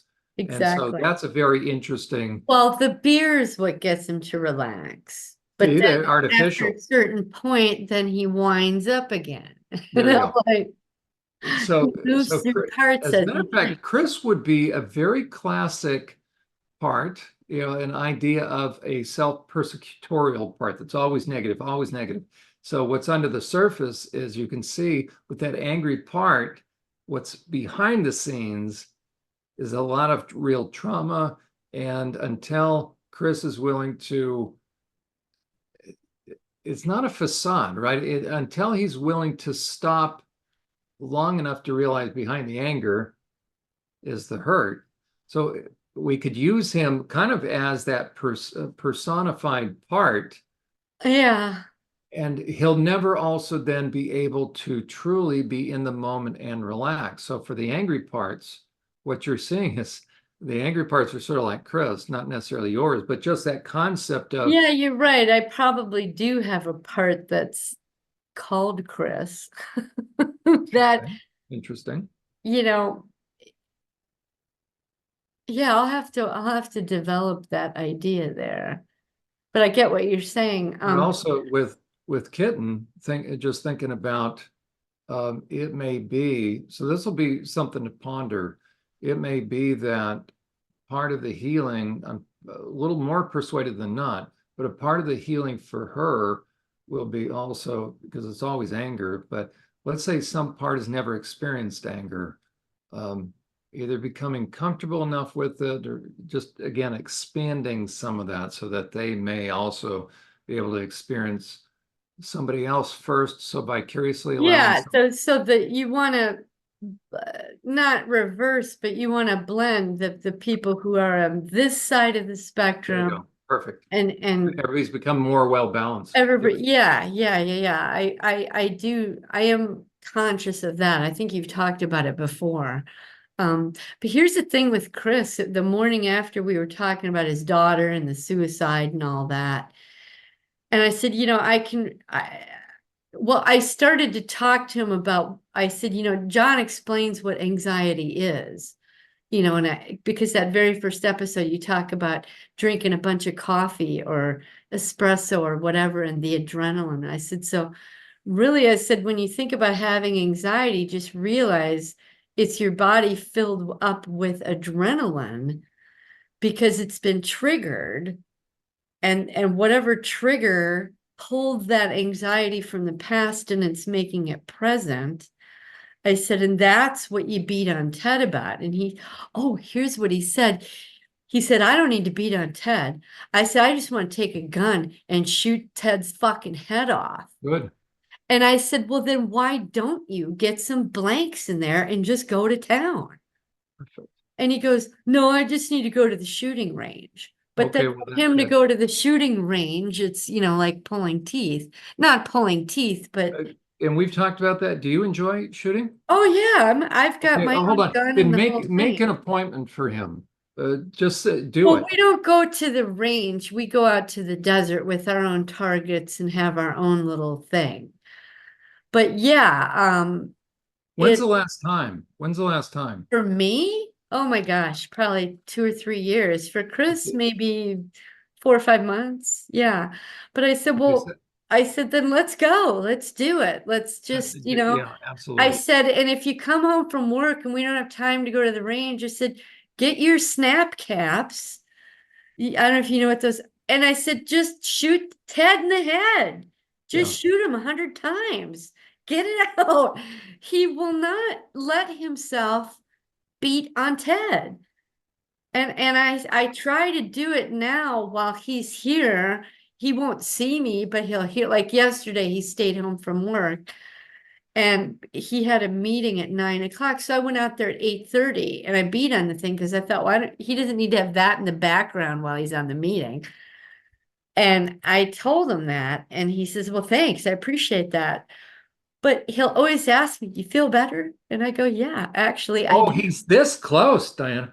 I know. Do you I said, think? just beat on the damn Okay, thing. wait, that's Do it. funny. And it's right there, Jon, in the middle of the garage. It's literally 8 feet from where he sits and That's so good. drinks. He's And so I'm like, close. just do it. We've You're got the rubber knives. We sure. got the thing you can strangle with. He's got nunchucks right there. We got the bats. We got guns with snap caps. I'm like, just do it. Vicariously when you're out there, that's the whole thing. You can't Yeah. be in the presence of someone who has righteous indignation, is letting it out, and it not so little by little affect you. you're Yeah. doing the thaw. He's thawing. It's just very interesting. And it makes sense when you said he's drinking, but now he's not antagonistic because you're disconnecting. But it's Something is happening. Yeah. there's And it's and all like good. with his daughter, here's what he said about Kelly. He says, "Well, I'm not sending her money." He said she needs to get to Louisiana first. So guess what day they're moving? On the 6th of next month. 6/6. I said, "Are you kidding me?" She chose the date of 6/6 to move, but they are. And he didn't really get the connection. I'm like, anyway, I just thought it was ironic. He says, "Well, once they get down there," because I apparently in her text, she says, "Well, it takes money to move, Dad." I don't have, no, no, no, no, no. And he said, "You know what? She can just file for bankruptcy." He said this to me like 4 times. He goes, "I had to go through it. I did it. She can do it. She can file for bankruptcy." And I'm screaming in my mind, "Yay, he's finally going to make her responsible for her own life." Because she's literally like 35 now. And I'm like, how long do we get to save her, Chris? It goes on with Kelly. And I thought because she was the younger one, she was 18, and instead of going off to college, she decided she wanted to volunteer at her church, which was like a year-long program where she would go and live there and do these things. She'd go to Skid Row, and what they would do is they would have these girls on Skid Row, and they were taught to be statues on Skid Row, right? And the idea was to draw people to them, and then they would proselytize their religion. And I don't know if you've ever heard of the Dream Center down in Los Angeles. Yes, yes. But that's what they were doing. So anyway, to go volunteer at her church for this first year was 5 grand. Well, guess who paid for that? We did. And before we even paid for it, I said, "Chris, if she's really serious about it, really wants to do it," I said, "why doesn't she work for 4 or 6 months, save up her money, and we'll match her dollar for dollar or $2 for one, whatever. But I want to make sure she's really serious." Well, Chris didn't want to do that, so we just paid for the thing, right? And then when she's down there for that year, we go down and visit her, and Chris always has $200 or $300 cash in his pocket. And we go out for a walk, and it's like October, November, so it's chilly in California. You need a jacket. Well, she decides to go out without a jacket. And so, of course, she's shivering. And I'm thinking, fuck it, that's your stupidity, because we suggested, "Don't you want to go get a jacket?" "Oh, no, I'm fine." Well, he pulls this $300 out of his pocket, hands it to her, and says, "Go buy a coat." And I said, "Chris, you think she doesn't have a coat?" So it was like this game she was playing with him, and he didn't get it. And I saw it, and I'm like, okay. So that happens like 3 or 4 times. So there's another $1,000 over the course of a year. And then she wants to go back for the second year to volunteer. But guess what that costs? That's $3,000. So guess who paid for that? Um, oh, and I didn't even get before, and so more money throughout the year while she's there because she's not earning money. She needs money. So there's another $1 or $2,000 throughout the year. So there's already what, 10, 12 grand for these 3 years. The third year was free, but she still needed money. Her mom doesn't help her out. But before this church thing, I forgot to tell you, she was 16 and bought a car, wrecked it. And guess who paid for the repairs of that, which is like 2 or 3 grand? We did. And then months after that, she totals the car, and we give her another 2 or 3 thousand for down payment on the next car. She's working at Target, so she handles the rest of. So there's like what now, 15 grand right there, and she's only 21 years old. And then, oh, she's working, she's still living with her mom. She's still a virgin, okay, which I'm not criticizing, but she's 30 years old and a virgin, living with her mother. She's working in the psych ward, getting beaten up, and she's calling Chris from time to time. What was it? Oh, that's right. I wound up in Oregon. No, something happened before then where we had to send her money. It was a couple grand again. And then I wind up in Oregon helping take care of his mom because her back went out. I'm up there for 4 months because COVID came around and I didn't want to leave her alone for the first 2 months of COVID. So I'm up there and Chris calls me and says, well, Kelly has a problem. And I'm like, well, I don't even remember what the problem was, but there was another $4,000 that went out the window to her. And no kidding, Jon, 3 weeks later, Chris called me to tell me she's with her man friend in the Bahamas on vacation. I said, well, guess who just paid for vacation, Chris? We did. That's what the money, I said, she's lying to you, and you need to start opening your eyes. And then this whole thing happened, which is like 2 more years later when I'm being baptized and the next day and she's calling for $10,000 and lying about not being insured and her so now it's the boyfriend moved out. I'm hoping she used that 7 grand we sent her. She got the new certification so she can get out of that job. The guy moved out. I'm thinking there was domestic violence going on. So she's failed at her career. She's failed at this. She's failed at that. She's got to keep asking her dad for money.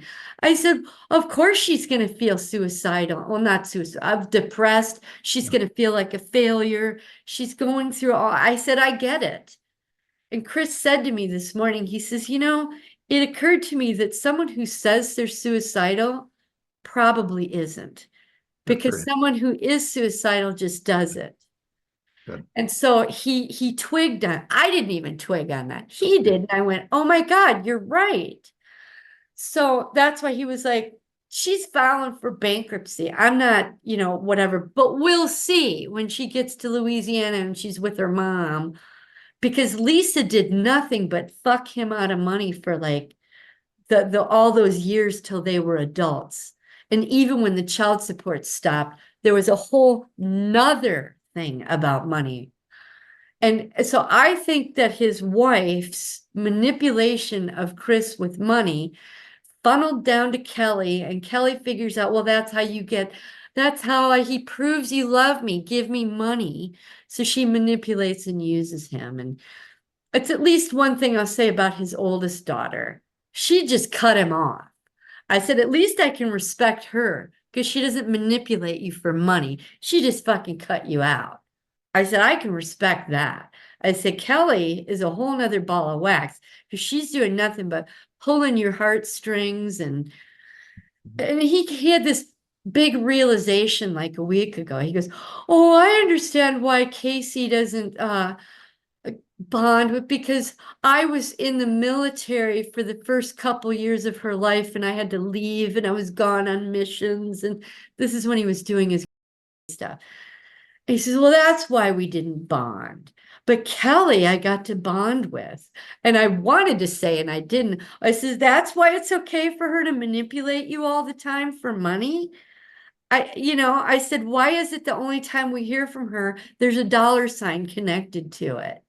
I said, she doesn't call you up to share her day or share her week or tell you her fears or her dreams. No, no, no, no, no. It's about how many thousands of dollars can you send me this time? So it's just disgusting. Those two girls. With Joe, I'm disgusted, but at like a -2. With Casey and Kelly, I'm disgusted at like a -10. So it's just disgusting. Oh, and then he says, oh, and that's why Joe and I didn't bond, because Paulina took him away for the first 4 years of his life. I said, well, yeah, that's a factor. But I think the bigger factor is the fact that their mothers trained them to treat you a certain way.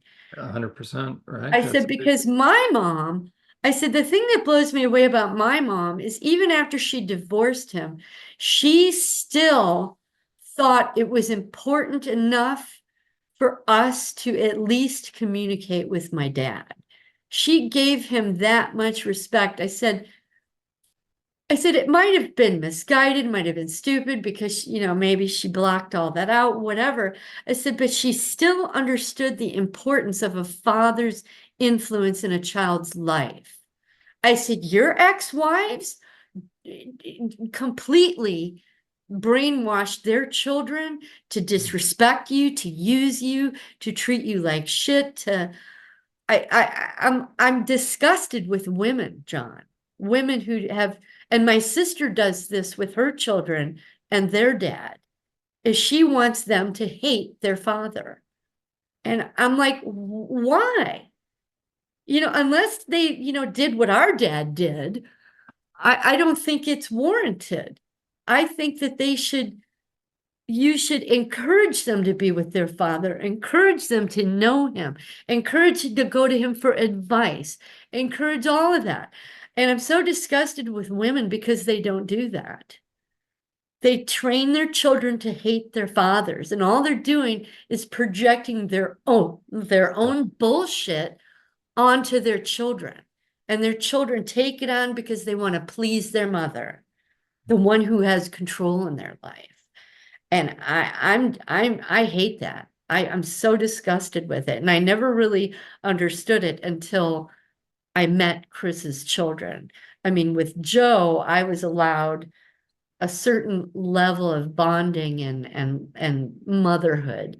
But with the other two, they look at me like I'm dirt. They treat me with such disrespect. And I'm like, well, your mom remarried and you interact with him. What's the difference here? Why am I such a threat to you? I mean, this is your way of getting to know your father through me, but they can't be bothered. And it was about, I think maybe 8 or 10 years ago, maybe more like 8, 6 or 8. Yeah, anyway, it was with Casey's third child. We didn't even know she was pregnant or having the baby until the day she was in the hospital delivering. We got a call from Chris's brother, who they are in contact with. They're in contact with Chris's brother, their Uncle Kevin, but not Chris. So Kevin called Chris to say, do you know that Casey's in the hospital delivering? And we're like, no, we didn't even know she was fucking pregnant. I mean, he at least went down there for the first 2 births and was present for their births.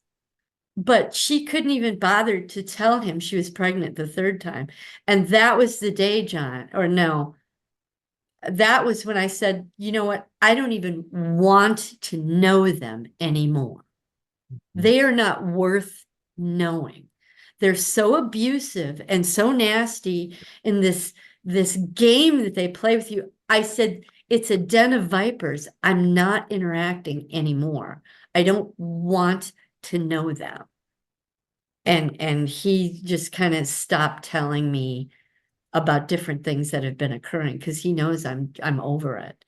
I'm like, I'm not going to be abused by your children. I'm not. for you. I said, I will not be. If they can treat us with respect and be welcoming and kind, great.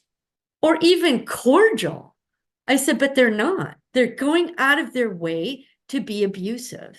And I'm not putting up with it. And I said, I'm pissed off at you for accepting it.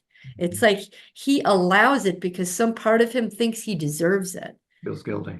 And I'm like, no, you don't deserve. That was why you left Lisa, because she was, I mean, granted, you were drinking too much. I'm sure you were abusive, but she was abusive to you as well. I said, it takes 2 to tango. And I'm starting to understand that more and more now that I'm not mad when he's drunk, or I'm not anxious or on edge, which I wasn't even conscious of until now. And so I'm thinking, these they're just awful, John. They're awful people. She has a gay brother. Her aunts and uncles are all gay and bisexual. It's this whole twisted land down there. And I feel bad for Kelly because I'm like, she's getting out of this abusive situation with the guy, with the job. She's had probably 20 or 30 traumas over the past years just with her job. And then whatever happened with the boyfriend. And now she's going to go and live with her mother again. So once she gets down there, she's going to be on edge. She's going to feel like a failure, like a loser. And she's going to have her mom in her ear saying, you need to find a job. You need to get some money saved. Why aren't you, mama? So she's not going to get to relax. Mhm. And I'm thinking, why wouldn't it even cross her mind to come here? Mhm. Mhm. Because she's been a bitch to me, and how could she even consider it? Right. So I'm like, I feel sorry for her because her mom is not going to let up until she gets a job, saves up money, and moves out. But you know what Lisa will make her do? Contribute to the bills. Isn't that right? She Mhm. will, because she made her do that when she volunteered at the church. Now, John, she lived in the church 6 days a week. She'd go home on Sunday and do her laundry and have to babysit her half brother in order to pay to be there for half a day. So I'm like, are you kidding me? We're providing the money for her to go do this, Yeah. but Lisa's going to charge her to be there for half a day. And then after the church thing was over, Kelly lived there another, I think, 4 or 5 years. And so, she's paying for a third of the rent and a third of the bills and half of the food. And I'm like, how is she ever going to get to move out? Why can't Lisa provide for her and her husband provide for themselves? Kelly buy her own food and save money, but Lisa couldn't do that. So I feel sorry for her. I don't know what's going to become of her because she's going to go there a basket case to start with and then have more pressure. And probably Lisa will say, well, why did you go away with that guy anyway? I thought he was a loser. And you know how women are like that? And I'm disgusted with women and mothers in general, frankly. But I've always gotten along with men better in my life. But I just I think like, that's gonna be I a know we're running at the end here, but no. Gosh, good. It's all good. Good I'll process. I'll write about the children. That'll be the next three things. I mean, I remember talking to my hairdresser about it years ago. And I could go for, you're in there for an hour or two getting your hair colored. And she'd go, well, what's the latest with so and so? And I could fill the Yeah. whole 2 hours. Because each time, every 3 months I'd get my hair done, there's always that much more and that much more. For I would say these past 5 years have been pretty calm with the children because they've been gone. Mhm. But it's like they are nothing but stress for Chris. And until I decided I don't want to know them, they were stress for me because I had this desire to want to, please come to our house, let me get to know you. Please ask me questions about. They could never care less. Never. So I'm like, wow, your mother really did a number on you. And she's taught you that your dad's the bad guy. That's bottom line. And Well, it's you're so doing awful what these women do to their children. It's awful. you're doing a great job processing all this. But let me pray. Okay. I'll be excited for next week. All right, thank you. Thanks that Diane and I can continue to work together, continue to give her insight, Lord, insight and wisdom, both insight into continuing to connect dots, but also wisdom as you're continuing to work on Chris. Lord, thank you for the evidence of that. So thank you that you never let up. We appreciate that. In Jesus' name, amen. Amen. And I will say, Jesus, thank you for Jon Uhler and his experience and knowledge and how just keep helping you develop and grow. I mean, I think you're so powerful. What you do is amazing. So thank you, Jesus. All right. Well, Okay, have well, a great we'll plan day. on next week. Yep, Tuesday. There you go. Okay, Okay, talk have to a you good then. weekend. Okay. Okay, bye.